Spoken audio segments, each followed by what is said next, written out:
Good evening, everyone. This is Doc here. Of course, got Andrew here with me. Tonight, we're going to be at least briefly discussing the censorship, mostly focusing on conservative or pro Second Amendment platforms. Andrew and I both agreed that when we started this channel, the goal was to give you guys firearms information without bias, without politics. But we believe this topic transcends any political boundaries and should matter to people on all sides of the political spectrum. Andrew, anything to say right off the bat on that? Yeah, Doc. So the viewers have seen on social media over the past couple months, I've been talking about the censorship and how our reach and our numbers have went down. And in the last couple of days, we've seen a lot more than just social media. We've seen a lot of stuff with big tech coming after more conservative groups, more 2A groups, and things are finally starting to boil to a head. And I'm glad that you and I talking before this recording that you've kind of decided to divulge why you go by a pseudonym and why you elect to keep your face out of the videos. So I'll just turn it over to you and I'll chime in later. The reason I go by Doc is because I work in an academic area and I don't want people who disagree with my political beliefs or views on the Second Amendment to essentially dox me. This way I stay fairly anonymous and can still talk about what I enjoy without having to worry about it. But we're just going to start off real quick with kind of what set everything in motion here, which is the banning of President Trump from both Twitter and then shortly after Facebook. This is the President of the United States we're talking about, who's effectively been censored from two of the largest social media websites in the world. And shortly after that, we've seen other members of Congress, including multiple Republicans, be deplatformed from these websites as well. I think the best example we have of this is the deplatforming of Parler, which was hosted on Amazon Web Services up until the time that they were shut down basically for not doing what was deemed to be a good enough job of censoring hate speech. And as of the recording of this video, I don't believe they are functional anymore.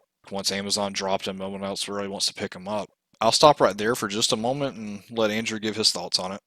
I've been more involved with the social media side again and the sequestering of politicians on both sides of the aisle. Doc and I, even in everyday life, we'll talk to each other about politics, but I don't really get involved with it publicly anywhere. I work in a sensitive setting as well, so I tend to keep my thoughts inside of my home. But going further to say this, we have, again, politicians on no matter what side of the aisle they're on are facing opposition if they're not in compliance with big tech's agenda. We're looking at things that happen to Parler. We're looking at countless social media groups and pages that have just virtually disappeared overnight. And again, it's, I think anything that's showing any sense of nationalism doesn't stand a chance. We are messing with big tech, I would say trillion-dollar companies, just endless amounts of money here that garners support from an international platform. And it doesn't seem like America is at the top of the agenda. Doc, I'll turn it back over to you.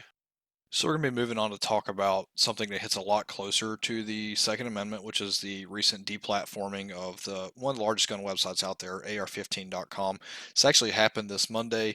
They were, without notice and without recourse, deplatformed from their DNS registrar, which was GoDaddy, which you may be shocked to know has multi-million-dollar deals with Amazon. And like I said, without notice, without recourse, they were told they violated GoDaddy.com's terms of services and that they would be deregistered immediately. This forced their IT department to implement a bunch of backup strategies while they found a more second and I guess First Amendment friendly registrar service that they can use. They're up and running now, but it just really shows that nothing's really safe out there. Doc, you brought up some really good points here, and you and I have discussed this. We don't necessarily know what our future is going to hold. We started this. It's not as big to us as it is to other platforms. Some of these guys, this is their livelihood, and we went to Parler simply so we could, get rid of the monotony of censorship as just related to safe firearm handling. Guys, just be on the lookout for the horizon. We may be Parler exclusive, and I know Doc mentioned a couple other platforms to me the other night. There's no telling where Pew Brothers will end up in the future. We're going to keep doing this as long as we can. We do care about the viewers and care about like-minded Americans that enjoy the Second Amendment. Andrew's got a good point. We really don't know what the future holds for any of us, especially in this time of big tech censorship, and I'm sure it's only going to get worse from here. But that being said, we'll keep you guys appraised of where we are and where we're moving to as needed, and we'll certainly keep doing what we can while we can. But before we go, I wanted to show up some of these amazing tweets from the Twitter public policy account. They apparently feel very strongly that Ugandan elections should have no interference whatsoever, and that any sort of attempt to hinder internet connectivity or internet services related to the election are violations of basic human rights and the principles of an open internet. So I'm not going to read these whole things to you, but we'll put them up here so you guys can read them in full. These are not parody tweets. These came directly from the Twitter public policy account. So the good old double standard here is still going on, alive and well. But I'll just leave those here for you guys. The last thing I'd like to end on is that these big companies, Amazon, Facebook, Google, whatever it may be, they're not your friends. You are the product to them. They're making money off you. They're making money off selling your information as advertisements. If you can reduce your reliance on them, you're cutting off some of their funding. You're cutting off their ability to have such a huge impact on our ability to communicate freely over the internet.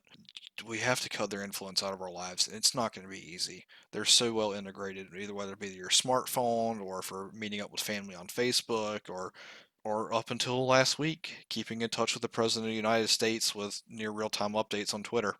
So I'll just leave you guys with that, and just stay safe out there. I agree, Doc. The future certainly is murky at best to see what's going to come down for the censorship and social media platforms, as well as media platforms, big tech, and just the world as we know it combined. I think 2021 is going to make 2020 look like a JV football team. Guys, thanks for tuning in. We got some more content on the way. We're actually editing videos as we're making this one. Stay safe. We love you. And as always, plink responsibly.